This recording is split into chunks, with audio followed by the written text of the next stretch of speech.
Thank you for your unchanging word. Thank you for the breakthroughs in our lives, O Lord.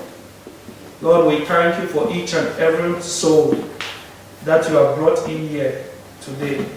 And Father, I pray that you will use me now to minister your word under the influence of the Holy Spirit, in love and in sincerity of heart. And I will ascribe to you all the glory in Jesus' precious name. Amen. Amen. Please kindly be seated in Jesus' name. This month we have been looking at a very important subject on the subject of the end times. And today we are looking into another aspect on the theme for this month on the end time. And my title message is, I will shake all things. Please go with me to the book of Hebrews, chapter 12, verse 25.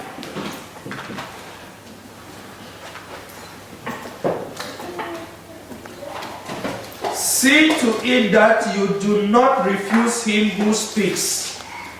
If they did not escape when they refused him who warned them on earth, how much less will we, if we turn away from him who warns us from heaven? At that time his voice shook the earth, but now he has promised, once more I will shake not only the earth, but also the heavens. The word once more indicates the removing of what can be shaken, that is, created things, so that what cannot be shaken may remain. Therefore, since we are receiving a kingdom that cannot be shaken, let us be thankful and so worship God acceptably in reverence and in awe. For our God is a consuming fire. That scripture also is taken from the book of Haggai, chapter 2.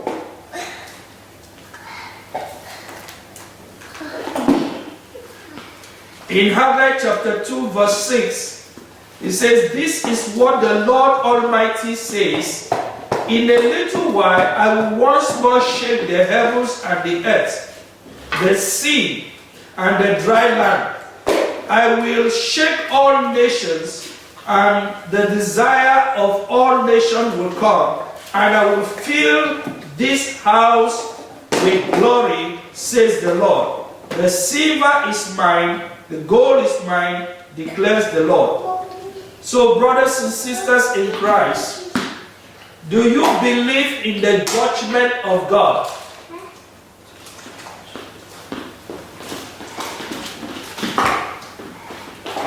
Most of the time, we have not heard about the judgment of God. But God is a God of justice. God is a judge, and it would be wrong for God not to judge us. For us to live in this world as if there is no accountability, it will be wrong. The Bible says in the book of Hebrews chapter 9, verse 27 to 28, it says, once it is appointed for one to die and then face the judgment, the only appointment that you and I cannot escape is the judgment of God. In the book of John chapter 16 verse 8, John was talking about the Holy Spirit when he will come. John says in the book of John chapter 16 and verse 8, when he comes talking about the Holy Spirit, He will convict the world of sin, of guilt in regards to sin, and righteousness and judgment. To me, these are the three eternal, unchanging qualities of God. God will judge the world for sin, for righteousness, and judgment. Now, brothers and sisters in Christ, there are two judgments that each and every one of us has to face. The first judgment is the judgment for the unbelievers, those who have rejected Jesus Christ, which is a judgment of condemnation. The second judgment is the judgment for the believers, and that judgment will be as a result of the assessment of rewards for what you and I did during our time on earth. What did you use your body to do? It will be a judgment of assessment of reward. Now, when the apostles were presenting the gospel to the people, if you read in the book of Acts chapter 10, verse 42 to 43, Peter presented the gospel that Jesus Christ is a judge. In Acts chapter 10, verse 42 to 43, he says, he commanded us to preach to the people and to testify that he is the one whom God has appointed as judge of the living and the dead. So, have you heard people preach and talk about the judgment of God? This was the message Peter preached to the people, that God has commanded us to preach and to testify that Jesus is the one God has appointed as judge of the living and the dead. All the prophets testify about him, that everyone who believes in him receives forgiveness of sin through his name. So when you believe in him, you receive forgiveness of sin. You will not be condemned, but you will be judged according to assessment of your reward. What you did for God and his kingdom while you were here on earth. Again, Paul was talking to the people in Athens in Acts chapter 17, verse 30. This was the message Paul was preaching to them. Paul says, in the past, God overlooked such ignorance, but now he commands all people everywhere to repent. For he has set a day when he will judge the world with justice by the man he has appointed. He has given proof of this to all men by raising him from the dead. The man he has appointed is Jesus Christ the judge. So therefore, brothers and sisters, we have to repent. The word repentance is not preached today in the church, because repentance is a complete change of mind. When you repent, you don't argue with God. When you repent, you don't debate the word of God. You totally change. Why there is so much problem in our Christian faith today? Because we are preaching and teaching people who have not repented. So when you preach to someone who has not repented and you think that they are believers, but when tribulation comes and trial comes, because it comes to test your faith, and they draw back. Why? They had not repented. So the message when Jesus came, he says, repent, for the kingdom of God has arrived. The first condition, he said, repent. That was the message John the Baptist preached. Repent and believe the gospel. You cannot have true faith without true repentance. Amen. True belief comes by a heart that has repented. That means a complete change of your life, and say, Lord, I'm willing to surrender in every aspect of my life. in my finances, in my spiritual life, completely. You are my Lord and my Savior. I have repented. When you repent, you will begin to see the glory of God upon you. Amen. So, brothers and sisters in Christ, the Bible says, God says, I will shake everything.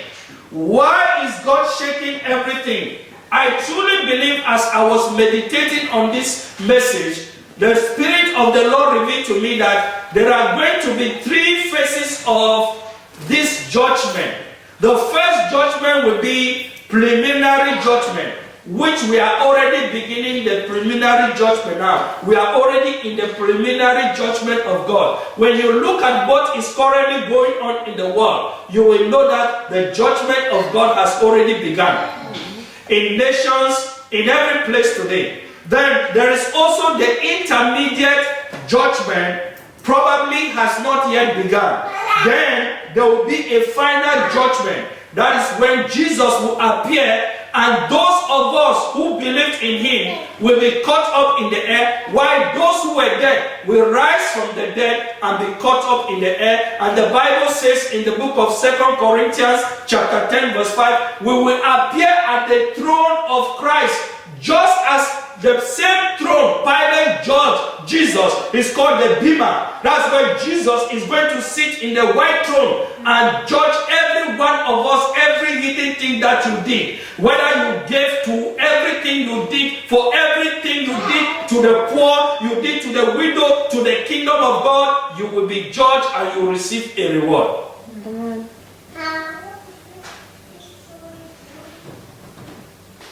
So nothing you do is for free.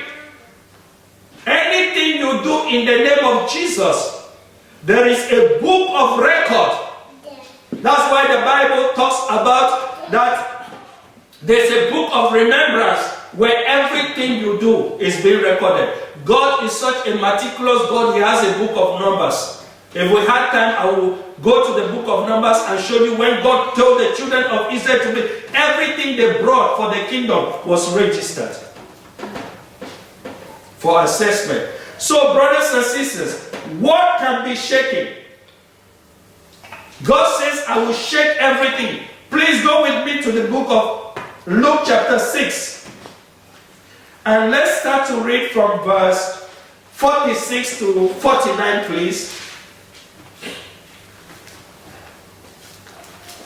What can be shaken? Let's look at the picture of a house where Jesus tells us of this parable. Luke 6:46. He says that, why do you call me Lord, Lord, and don't do what I say? And that is true. I will show you what he is like, who comes to me and hear my words and put them into practice. He is like a man building a house who dug down deep and laid the foundation on the rock. When the flood came, the torrent struck that house, but could not shake it because it was well built. But the one who hears my word and does not put them into practice is like a man who built a house on the ground without a foundation. The moment the torrent struck that house, it collapsed and its destruction was complete. Brothers and sisters in Christ, these were two builders. Anyway, to build is not easy. To build, it takes time. It takes money. It takes material to build. So to build is not easy in the first place. But these were two builders. One laid the foundation on the rock. One laid the foundation on the sand. And the test of life will come. The adversity from above. The adversity from around. And the adversity from the under will come to test that house. The storms of life will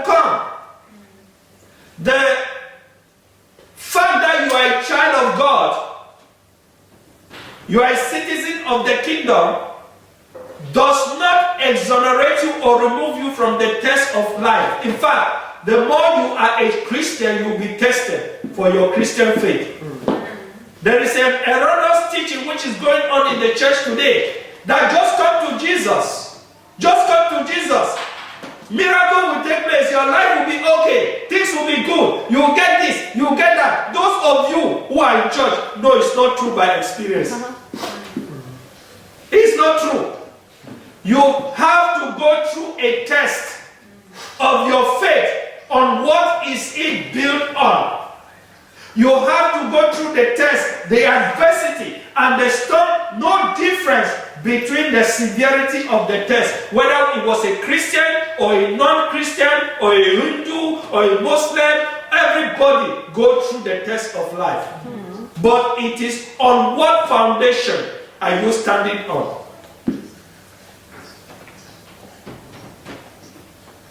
So, brothers and sisters, when we look in this parable, we begin to understand that individual lives will be tested. As a pastor, I've been through and see people's life who come to church after a while. When the testing comes, they slide off. And you never hear from them again. Where they are, you don't even know again. The storm. Individual lives will be tested. Household will be tested. Matthew chapter 12, verse 25. Matthew chapter 12, verse 25. He says, Jesus knew their thoughts and said, every kingdom divided against itself will be ruined. Every city or household divided against itself will not stand. Every house that is divided, where there is no harmony, where there is division, will collapse. When there is no harmony, when there is no joy, when there is no togetherness, when there is no unity, it will collapse. It doesn't matter whether you are a Christian or no Christian. When that house is not built on love, it's not built on unity, when the trial comes and the temptation comes, what will happen? It will collapse.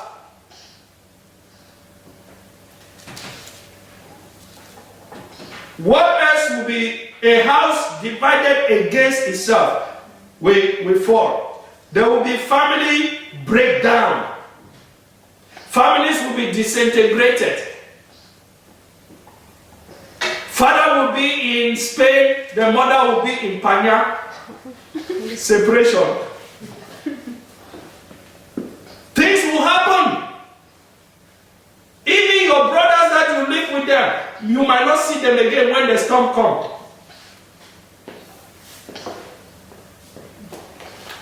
Institution will be shaking. Everything which is not built on the word of God, I enjoy the testimony of our sister talking about the integrity of the word. Anything which is not built on the word will collapse. The banks will collapse. Businesses will fail. Government will collapse. Have you heard government are already collapsing?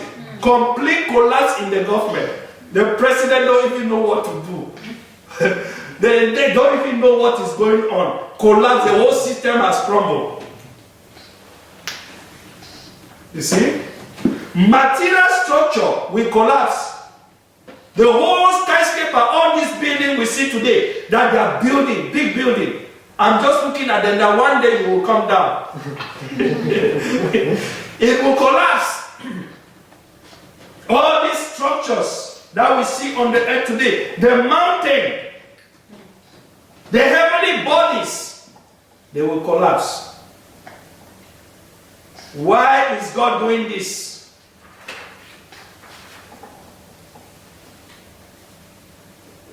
God is doing this so that that which cannot be shaken will stay. And the only thing that cannot be shaken is the kingdom of God. So the Bible says that what is the cause of all this shaking? What caused it? What is the root cause of this shaking? As you know, we have been explaining. The root cause of this shaking is the degeneration of human character. The degeneration of human character. We read in 2 Timothy chapter 3 verse 1 to 5. The Bible says, in the last days, mark this word, that perilous time will come. I like to use the word fierce time will come. Men will be lovers of self, lovers of pleasure, lovers of money. We see all those things now. The character of man will be so degenerated to a point where it will be to an extreme. Man will say that we need God to come to help us. Because even the president you put your hope in to make you great is not making you great. Don't put your faith in any political leader, because if politics was to solve the problem, they would have solved it. From the time we know about politics, no leader has been able to solve the problem. That is why I don't know whether it's important for me to say here. But all what you hear today about government, Plato was saying that there are 5 forms of government.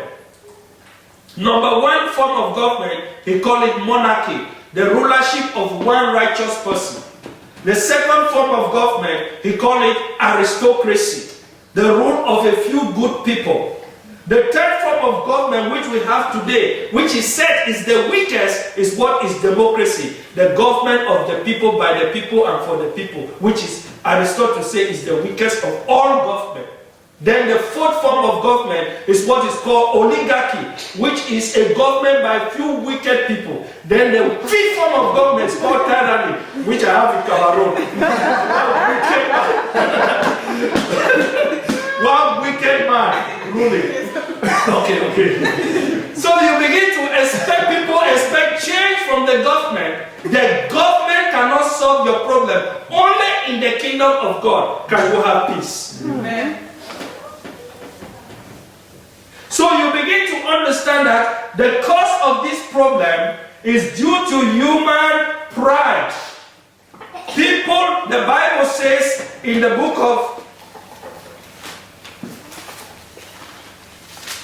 1 John chapter 2, verse 15. He says what? He says, do not love the world and anything in the world. Then he says, for the craving, for anyone who loves the world, the love of the Father is not in him. For everything in the world, the craving of sinful man, the lust of the eye, the boasting of what he has and does, come not from the Father, but from the world. The world and its desire is passing away, but the man who does the will of God lives forever. Amen. Now when you look at the word world there, most of you thinking that the word world means people that don't come to church. There are many people in church who are more worldly than the people out there. So world does not mean you are not going to nightclub and you claim those things. You can be in church, you are worldly. When you look at the 3 things, these are the 3 sins of man. Number 1, the lust of the flesh. What does the lust of the flesh mean? The craving for physical pleasure. The craving for physical pleasure. Somebody has just seen something, he will not sleep. Black Friday is coming. Even when you have something, you are still craving, panting. I want to buy that. I want to buy that. Craving, never content.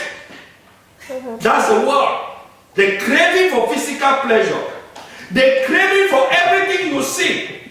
Sometimes you have to protect your eyes not to see certain things. Because the moment you see it, the desire of that flesh begins to grow.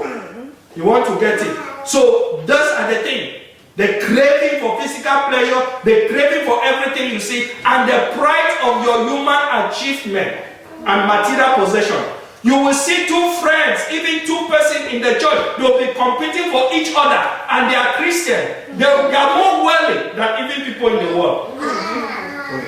I got this, I got that, and they take pride in those things. You see? So you need to understand, when we talk of the world The Bible says in the 1 Corinthians chapter 2 verse 12, it talks of the spirit of the world. 2 Corinthians chapter 4 was the minds of unbelievers. And this world is in opposition to the kingdom of God. He said, be in the world, but not of the world. Because the world is passing away.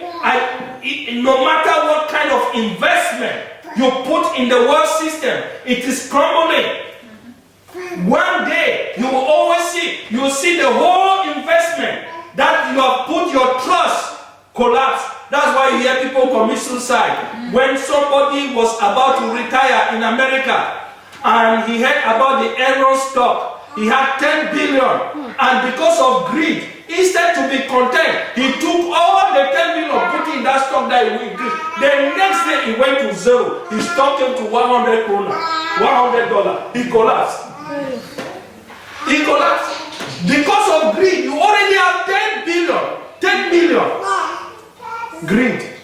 So this world system, don't ever trust in it. Because it is passing away. Human character is not going to be better. Human character is going to be declining. There will be corruption everywhere. There will be corruption everywhere. The underlying factor is the increase of the occult, which we did last Sunday. Witchcraft, Satan's power will increase, because in this last day, it will not be a matter of religion, it will be between power. Are you listening? Yes, sir. Sorry. So, it says evil men will increase, enchanters will increase. And while evil is increasing, good is increasing. Today you hear people are born again and talking about Jesus the King. And he's talking about his own personal experience when he was in the hospital and nobody knows how Jesus came and talked to that person. So while the people are going darker, some people are getting light. But you see that many people, instead to talk about Jesus, we are not even telling people about Jesus. We are even shy to talk about Jesus. Meanwhile, Jesus is the trend. So, brothers and sisters, let's look at what are the practical response can we take in order to stand the shaking that is taking place in the world today. Don't put your trust in any man, in any government, in any investment. No, they are all shaking. So, what is the practical response? Number one, build a foundation on the word of Jesus. Number one, build a foundation on the word of Jesus. How do you do that? By hearing and obeying. By hearing and obeying and doing it. Just build that foundation. Don't go by your emotion. Don't go by your senses. Because you have to live by faith.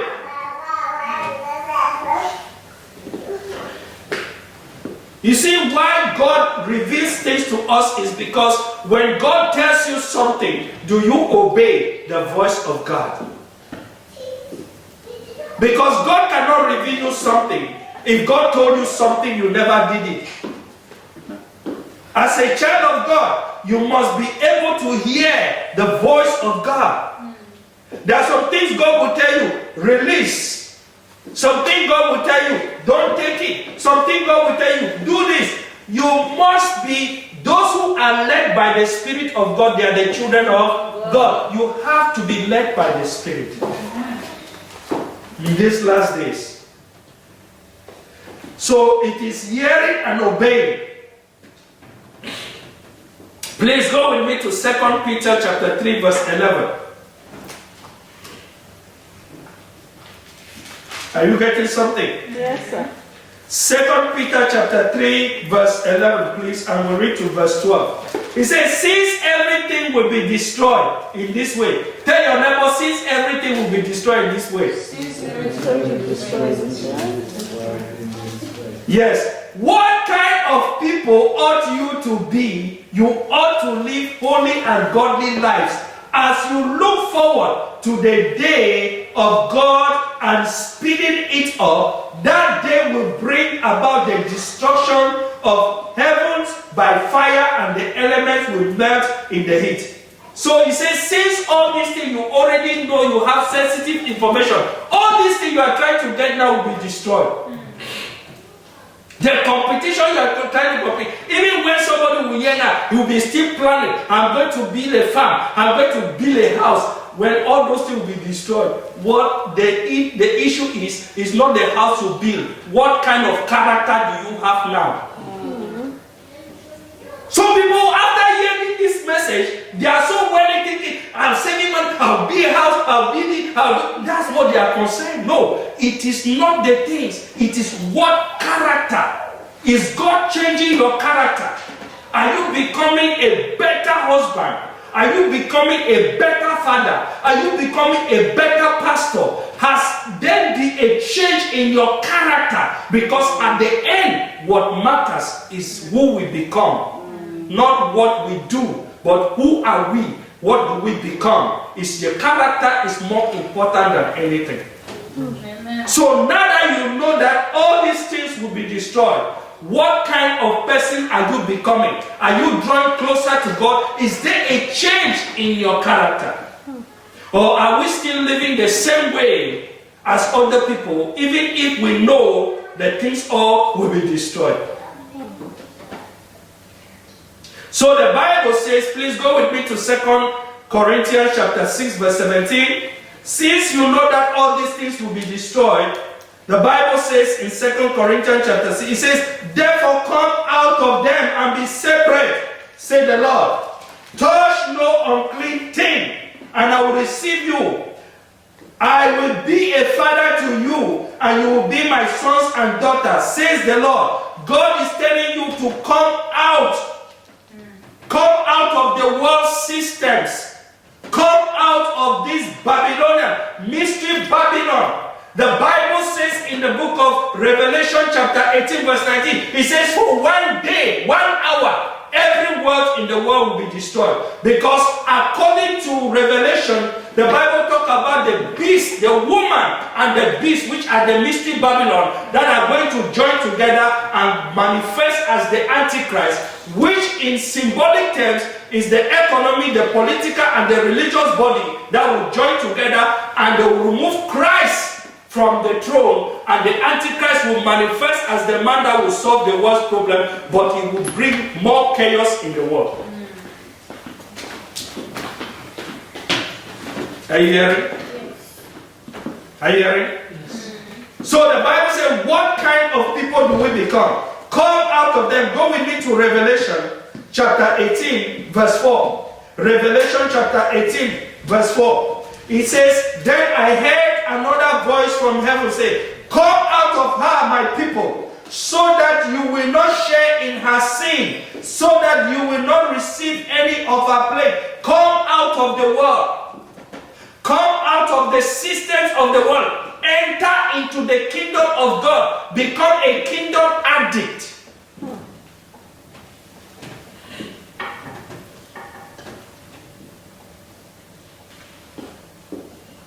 Come out. How do you come out from the world?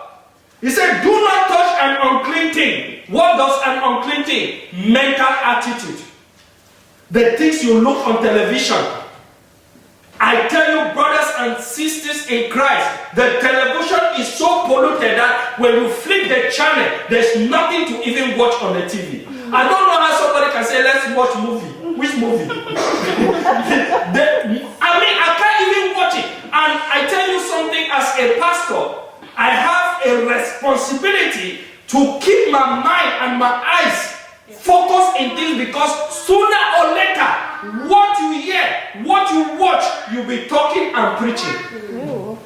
I mean, there are some people today, they watch TV, all their messages is just on entertainment. There is no conviction in the heart of the people. And the people are filled, they are just, tell us, sooner or later, Babylon, Noah is coming, flood is coming. He said, tell us. We are eating, we are drinking, just tell us the things we want. And they are sinking, not knowing. Just like in the day of Noah, the man who was telling them the truth. How many people were in the church? 8 people. 8 people in the church who heard the message. Only those who heard the message corrected themselves who entered. But that church was only 8 people out of millions of people in those days. So it doesn't move me. It doesn't cry, don't move me. But the flesh, the lust of the eye, and the craving of these things. So brothers and sisters, come out of them. Mental attitude. You know what you become is what you see and what you watch. He says, guard your heart with all responsibility, for out of it are the issues of life. You cannot keep a defiled heart and have a good life. Your life is controlled by your heart. What you see, what you watch. You are today the sum total of the choices you are making every day. Nobody is responsible for your life. You choose what you watch. You choose what you eat. You choose who are your friends. And your choices determine your destiny in life. So what kind of choices are you making for today? Please don't blame nobody. The choices you are making. On television today, these things are polluting our attitude, our minds and heart. What you watch will come out of you. What you are seeing. And that's why these movies are so relevant now. Even on Facebook, sometimes you want to go on your media, you have to pray to God. Because somebody will just post some useless thing that has nothing. I delete those people. What are you posting like this on my page? Say Gavia movie. Okay. Irrelevant. Pollution. Everywhere is polluted. The mind is polluted. You can imagine what is going on in people's mind, people's heart. So to be separated, you need to keep your eyes on Christ, on the things that will not pollute you. You need to keep your ears on the things that will, because once you control your eye gate and your ear gate, your heart will be controlled, and your life is controlled from your heart. Out of the abundance of the heart, the mouth speaks. Guard your heart with all responsibility. All the issues of your life is in your heart, and it comes by what you see and what you watch and what you hear. That's the point. If you control that, you will control. Hallelujah. You see? Or somebody will just come and just have eager for these movies. Okay, I'm stopping it now. I'm not going further. Just have eager for this dirty movie. Say king. Which king? I mean, it doesn't show no decency at all. All they tell you is a millionaire that became poor man who became a millionaire. Which story again? There's no story they can tell you again. You see? So, brothers and sisters, we need to clean ourselves. We need to purify ourselves. Filthiness of the flesh. Filthiness of the spirit. Because what you are watching defies your spirit. And when your spirit is defiled, you'll be oppressed and depressed and tormented because of a defiled spirit. So you purify yourself. You take control of yourself. I don't want to see those things. I don't want to touch those things. And sooner or later, 1 week, you see you are transformed. The images are no longer there. You see? And again, brothers and sisters, we must be careful. Spiritual pollution goes with contact with the occult. Horoscope. Some Christians are still looking their star on the horoscope. My star is Iris. Means I'm what? Fish. Are you a fish? No! You are a child of God. Don't be reading that thing on Monday. Iris says today I'll have luck. No. Those are, you know, in the time of the law of Moses, when you watch horoscope, they will kill you. It was an abomination. It was a defilement. You don't bring that in your house. It defies you. And so, brothers and sisters, to live this last day is so hard. It's very difficult. Even you imagine the people you go to visit, you have to be careful to protect yourself because you can be defiled. Friends, you see one morning they start to tell you another thing. So you want to go on vacation, you are planning. This person, this one, I'm going. How will they edify my spirit? How will they improve my spiritual life? They say, man, you are not enjoying. Pastor, take a moment, let's go to club. Let's go. It's just one moment. And you go there. While Delilah does with you. See, I'm sorry, I'm not coming. This one is sweet. Pastors have left their ministry. Left television ministry.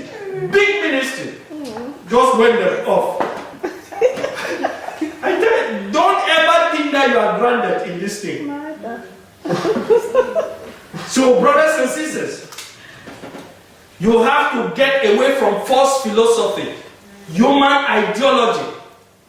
Because false philosophy has penetrated the church with false teaching, which is not built on Christ, which is not built on the teaching of Christ. They have infiltrated, just as the false prophet and false teachers in the time of Paul and Peter, they were saying it now, false teaching in the church, and they make it so conducive as if it is a doctrine of the church. And they mix it. So there's no power. Christ is supreme over all. Are you getting me? Yes. And let me give you something just to let you know. Any person that you meet in your life that is with false philosophy, give them the book of Colossians, because it talks about the supremacy of Christ over everything, over every doctrine. Like Hindu people, all those people that deal with mysticism, just tell them, read the book of Colossians, because it talks about the supremacy of Jesus, the preeminence of Christ. Hallelujah. Amen. So, brothers and sisters, the Bible, let's go to 1 John. 1 John chapter 3, verse 1. 1 John. 1 John chapter 3.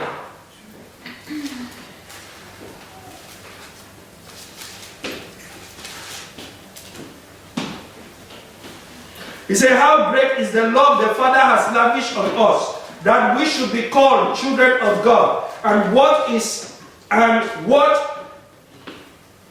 what we are, and that is what we are, sorry. The reason the world does not know us is that he did not know him. Dear friends, now we are children of God, and what we will be has not yet been known. But we know that when he appears, we will be like him. For we shall see him as he is. Everyone who has this hope in him purifies himself just as he is pure. Everyone who has this hope purifies himself. So the Bible says God is also purifying us by his word and his spirit, but we also need to be purified ourselves. Amen. So walk out your salvation. For it is God that worketh in you to will and to do. God is working out of you, but you also have to walk inside. You collaborate with God. Amen. It is not just God. So you purify yourself. Then the Bible says, what we read in 2 Peter chapter 3, it said we should be hastening the day of the Lord's coming. What does it mean, hastening the day of the Lord coming? That means, the Bible says in the book of Matthew chapter 24 verse 14, and this gospel of the kingdom shall be preached to all the world as a witness to every nation, and then the end will come. See, the end will not come until the whole world has heard the gospel of the kingdom. The world will not end because of a nuclear holocaust. The world will not end because of a bomb. The world will end when the Christians have preached the good news of the kingdom of God to all nations that people can hear. So Jesus is waiting on you. And we have not even started. We've not even gone anywhere. So don't even think that the world is going to end tomorrow. Are you getting me? We need to hasten it. And if you know that Satan doesn't want this age to come to an end, because Satan is the God of this world, so he wants to still be in control. But when we begin to preach the good news and change people's heart and they come to the kingdom, Satan is losing territory and the kingdom of God is advancing. Amen. So when you go praying and you pray the Lord's Prayer, Our Father who art in heaven, hallowed be thy name, thy kingdom come on earth as it is in heaven. That is not a small prayer. That's the first thing you pray. The kingdom of God take precedence over everything in your life. I tell you, if you will seek the kingdom as the most important thing in your life, you will find peace that surpasses all understanding, and that is what I'm telling you people. It is the truth. I pursue only one thing, God's kingdom and God's righteousness. I never pursue a house or a car or give me this. I never pursue anything. From the day I heard this gospel of the kingdom, Jesus says, seek ye first the kingdom of God, and all these things shall be added to you. I said, God, I will not seek nothing in this world. I make my priority kingdom first. And so when God talks to me about the kingdom, I prefer to do it than for my own self. And today I have no need in terms of anything. Amen. God has so blessed me. Amen. Amen. I tell you, I have gold, I have silver, I have stock, I have bond. I'm saying it on the internet. Yeah, because people think that people look for them. So I don't have no debt. I don't have no debt. Jesus pays. When you put kingdom first, he pays. Are you getting me? Yes. When you put kingdom, I tell you, if you put God first, he pays you. He pays you.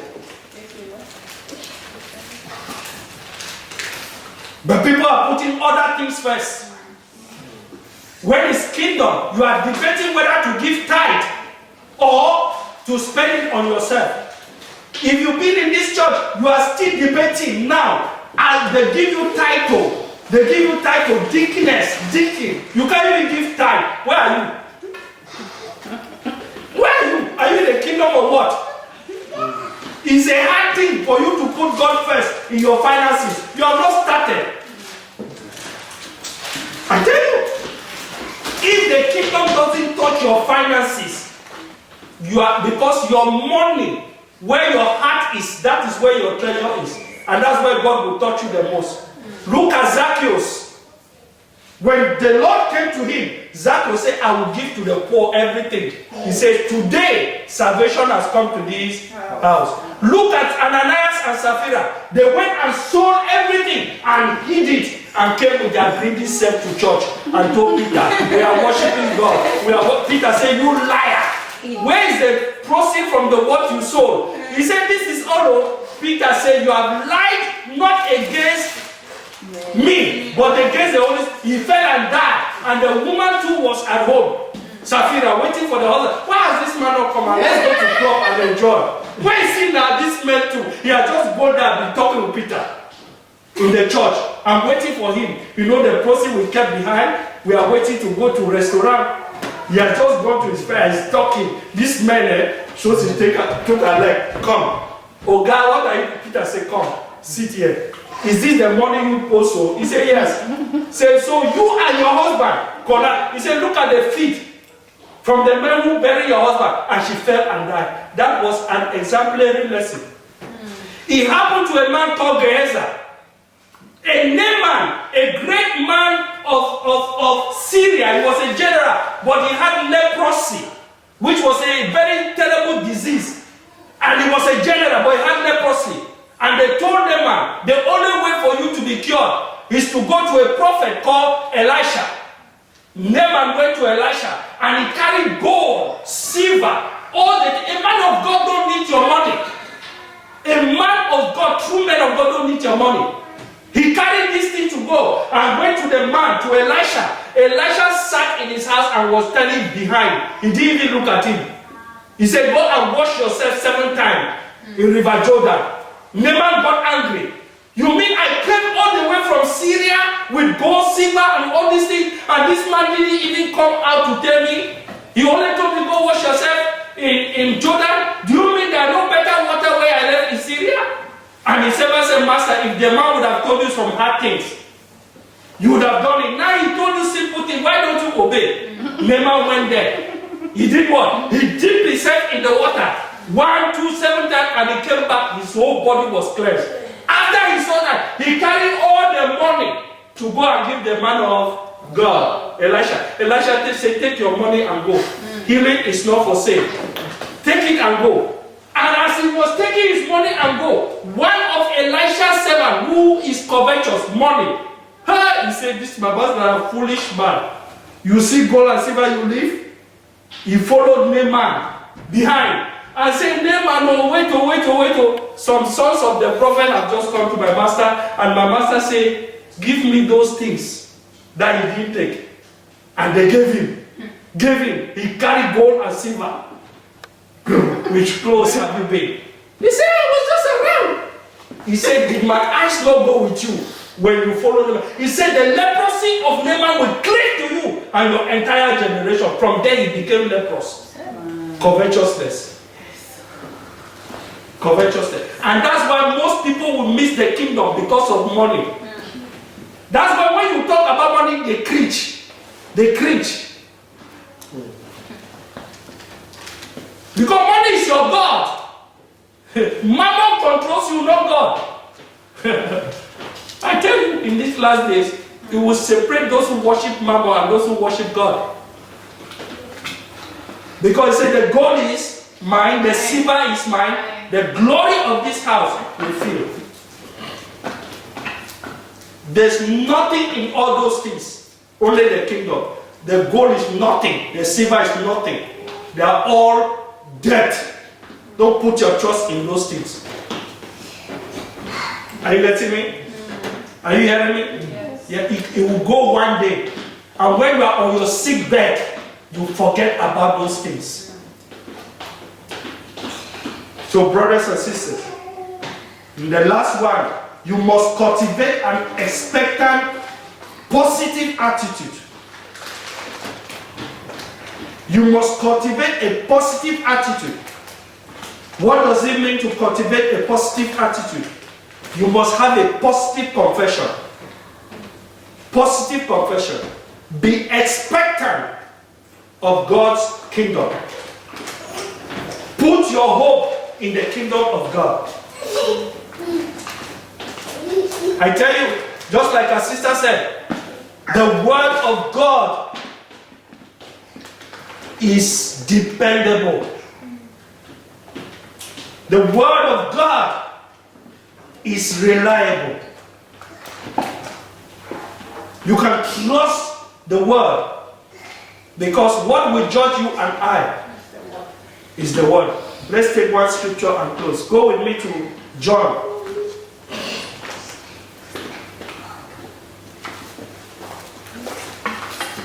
John.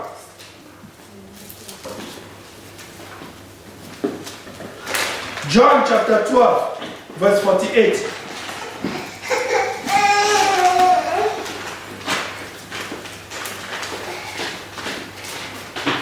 There is a judge for the one who rejects me and does not accept my words. The very words I spoke will condemn him on the last day. Who will condemn you? It's the word.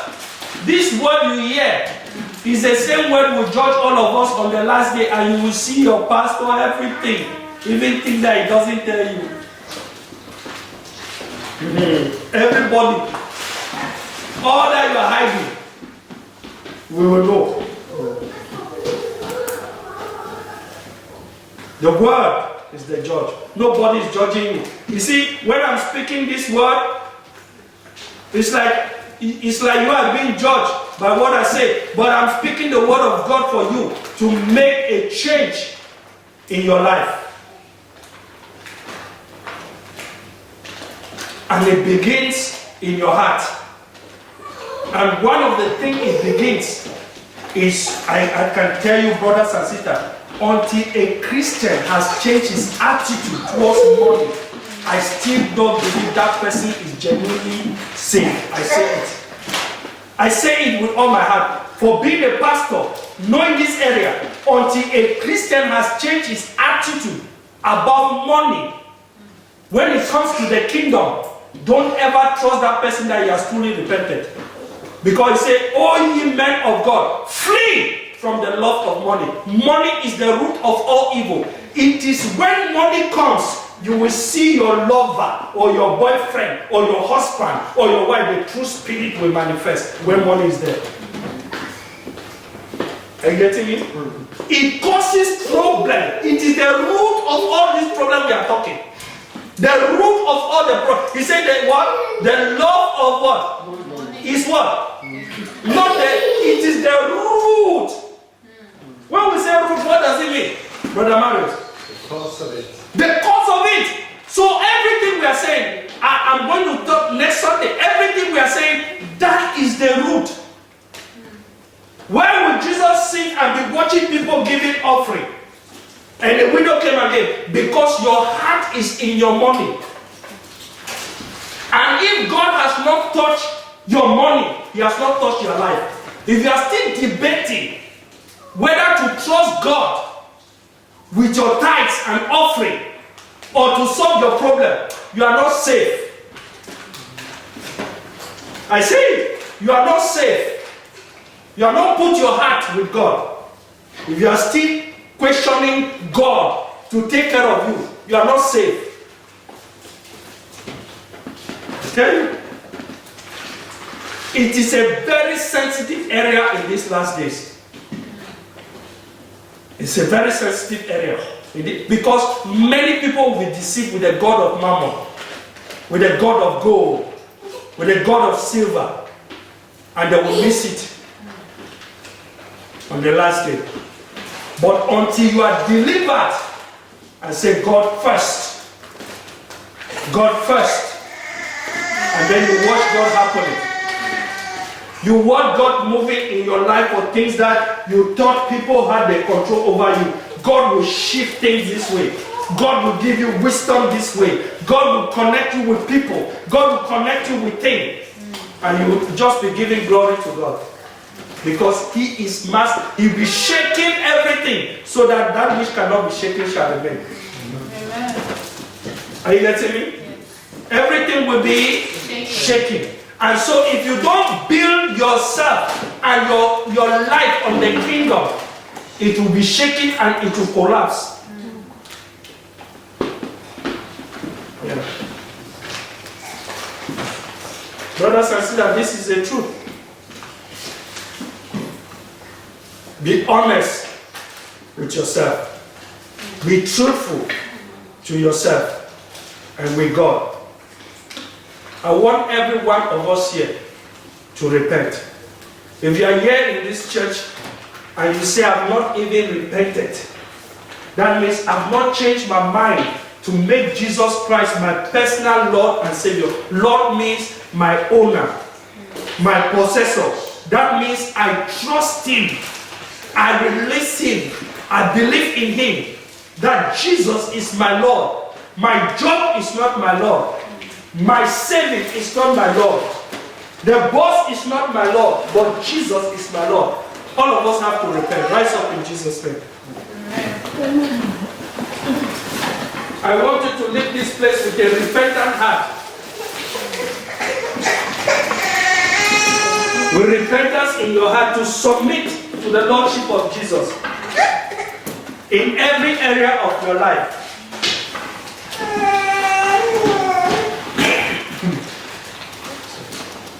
Let Him take control, brothers and sisters. Let him take control of your life. We can't do it on our own.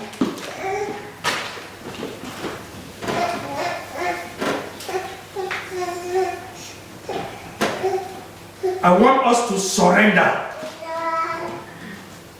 Because there is a spirit of this world which is there to hinder us from surrendering to Lord. There's a spirit so strong in this world that resists us to totally surrender. I want you from your heart, I want you to give up everything to Jesus today. Give it up, everything. Let go of everything. If you have any anger in your heart, someone has done you something and for years you have not forgiven that person, please, I want you to forgive. I want you to forgive.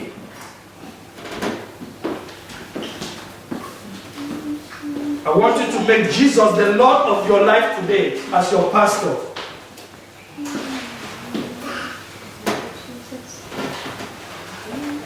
Because all of us will go through a test in this life, but you will stand the test. So I want everyone to surrender.